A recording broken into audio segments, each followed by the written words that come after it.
Brad, kung mag-ampo ko sa gabi tapos mag-ampo sab ko para sa mga kalag, pwede ra ba? Kanang narakos balay or sa kwarto ba ni? Pag-ampo og Mag-ampo ko na siya, Brad, nya pwede po ko na niya iampo ang mga kalag. yes, wala problema. Wala problema bisan asa nagdapita. Gani si Saint John Macias, San Juan Macias ba? Ang iyang trabaho sige ra man tog bantay og mga karnero. Ang iyang pag-ampo di man to kamo mubasa, sige ra grosaryo. Unya naa siya devotion para sa mga kalag sa purgatorio. Magdato siya holy water, sprinkle na niya sa yuta gud bahala gug way lubong bata kay ang iyang intensyon ato nga kining pag-sprinkle ani nga holy water para ni sa mga kalag sa purgatorio. Nahimong santos. No, ang basta pag-ampo, basta ang imong gihimo nga pag-ampo, dili lang sukwahi sa intention sa simbahan, wa gyud nay problema. Mao nito ba? Okay, dugang pangutana, Brad, pwede ba nako i-deliverance ang akong kaugalingon? Sa ako nang gidiscuss ka ganiha, yes, pwede kay natay natural authority. Pwede ka mag self-deliverance. Sample ng gani daghan kayong mga kaso na iti madre kuno ni kay si Bro Romer may kontak ani matud pa ni Bro Romer datoy madre sa Italy nga why findings grabe nang sakit. Unya wa gi deliverance ni Bro Romer kay basen og mo react nga online ra ba usa naman di gitagaan rag mga prayer self deliverance. Naibaw mo kung say nahitabo kadugayang self deliverance sa mong madre giatake gani siya siyawa ha. Kadugayang self deliverance inom siya sa holy water kay apel man siya sa online nga blessing holy water holy oil nagsuka ang maong madre og mga buhok nga murag kinumo nga murag gikumkum ba nga buhok. Pagsuka ato, nahuwasan, naulian ang maong madre sa iyang harassment. Self-deliverance, pwede. Nganong pwede? Kay natay natural authority. Ang importante, nata sa state of grace. Mao na importante. Ang state of grace, 7 sacraments. Okay, dugang pangutana, Brad, ingon siya, Brad, ang among balay, wala pa nahuman, pero gipuy-an na. Pwede ba gid blessingan or aya nagmahuman gyud? So ang sakto gid unta nga nindot og blessing ana ra gyud na og nindot yun ang blessing og mahumana ang balay kay i-dedicate man nimo ang balay sa Ginoo kay puy-an na. Pero sa pagtukod pa lang ana or wa pa tukuran pwede na nimo i-deliverance ang area. Sa wa pa tukuri ang balay pwede kang mag-deliverance kay kung infested daan ang yuta manglayas ang mga daotang espiritu sa mong yuta. Unya samtang gitrabaho ang kanang naay ang imong balay labi nahibaw-an nimo uy kini nga hong panday day tuuhon man day ni no nga naaman ni gipanglubong ani pwede na nimo ipang deliverance. So why consent nimo ba dili imong kabubuton nga gagahimog ritual ang imong mga panday. So natural gamita ay imong authority na mutuo so nang yawa ana kay una dili imong kabubuton nga gihimo ang ritual gabuot-buot rato la ikaw may tag-iya na pwede nimo nang palayason ng mga yawa na moyo diha gamit ang prayer sa simbahan. So ingon ana i-deliverance before tukuron ang kanang balay or sa natukod na mag-deliverance unya kung mahuman na ana nato publisingan sa pare. So mo tito bag. Okay, kini nga pangutana very concerned kayo mga buotan Okay, Brad. Ingon sila, Brad, unsay among matabang, buhaton, kaming mga anak, aron mahilangit ang among mga parents. Mura man po tusukon atong kasing-kasing ni rong pangutanahan no. So makahilak man tarong pangutanahan. So karon makaingon kita nga kini nga anak grasya gyud na sa Ginoo nga gitagaan kag grasya nga gahuna-huna ka sa kaluwasan sa imong mga ginikanan. Una gyud natong buhaton is atong walihan, atong kumbinsiron. Pero lagi usahay ang atong mga wali di mo epekto kay naa man goy garbo anak raka. So ang nganong ato mangwalihan bisag di ta tuuhan sugo man na si Ginoo. Ezekiel 2:7 iwali ang akong pulong mamati man sila kanimo o dili. So mao na nga ang tuyo sa pagwali para matuman nato ang kabubuton sa Ginoo. Unya di mo tuo. Wa kita nato makumbinser. Unsa may atong sunod buhaton? Pag-ampo. Muta na nay mangutana na to nga ngano man Lord nga ang hong ginikanan ang hong pamilya layo man nimo nga ako unta nag-serve man unta ko nimo. So ug motupag pa ng Ginoo, moingon ang Ginoo nga mao ganang gipa-serve kanaho kay aron ikaw magampo para nila. So mao na no nga unsa nga pagampo nga atong himuon. Mao ning Santos nga Rosario karadlaw i-appeal na to ang intensyon kay saad na ni Mama Mary nga iyang kabigon ang daghang mga makasasala.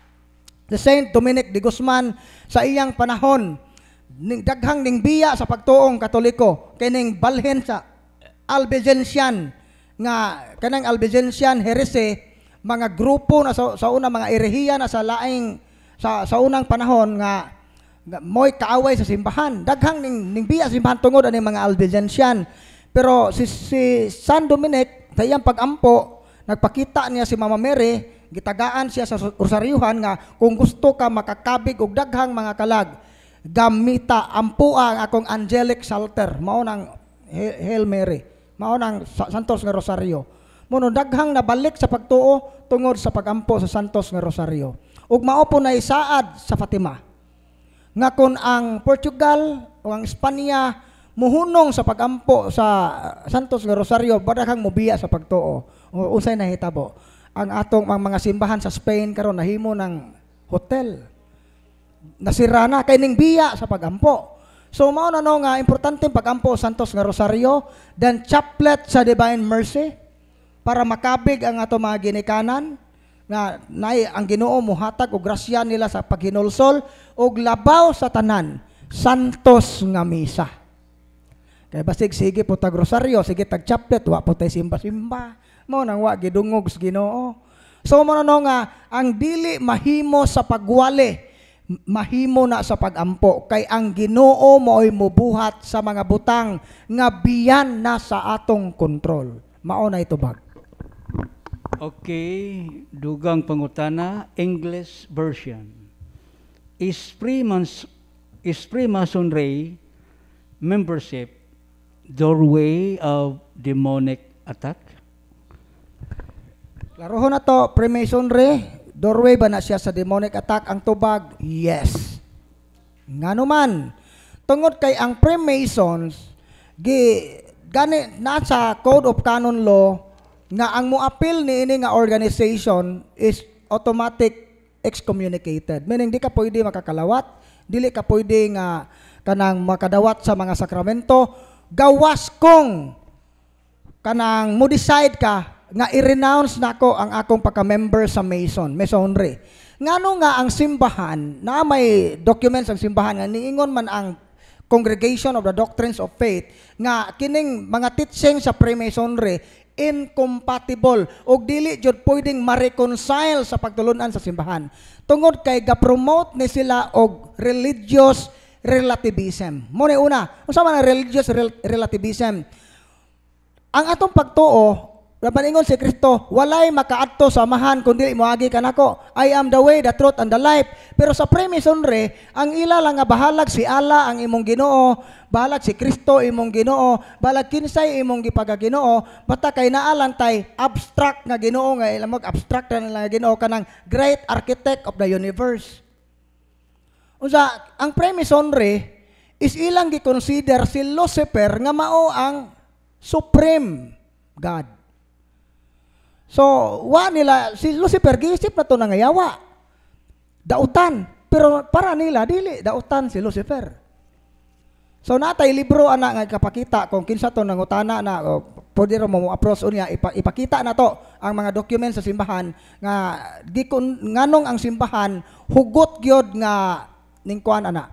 Daghan mig mga cases pod, nga, nami mga cases nga naulian gikan sa Freemasons tungod kay ning surrender pero mostly galisod. Dato'y kaso ni Padre Salon og ni Brad Tony nga infested ang balay, wa mo dayon si Padre Salon og deliverance sa balay kay ang tag-iya sa balay dili siya gustong mo renounce sa iyang pagka-member sa Mason. Ngano man kay kini kung Freemasonry nganong maglisod man kapag biyaan ni tungod na kay naa na sila mga oath, mga secret oath nga dili na pwede nimong i-violate kay once nga ma-violate nimo na nga mga oath gitunglo nimo imong kaugalingon.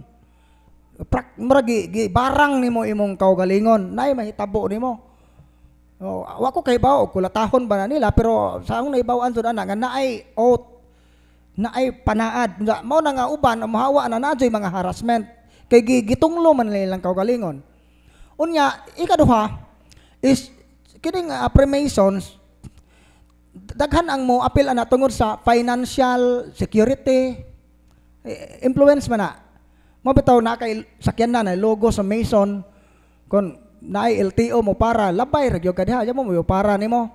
So grabe ang impluwensya sa politika, sa matawag na to sa gobyerno, sa imong negosyo, sa military. So mao na nga daghan ang ma-attract tungod sa maong matawag security.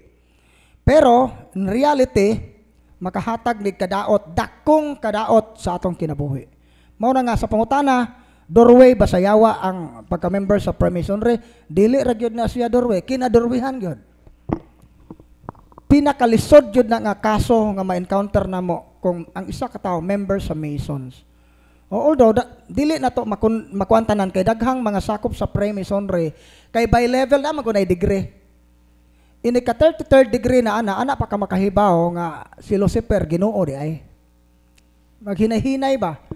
Hinay-hinay. So mao na nga iampo na to ang mga members sa mga Masons nga unta makarealize sila kat labi na tong mga maayo ang intensyon bitaw kay gustong mutabang, na-deceive sila sa maong organization, nakinahanglan sila sa atong pagampo. Wa sila makinahanglan sa atong condemnation. Mo titubag.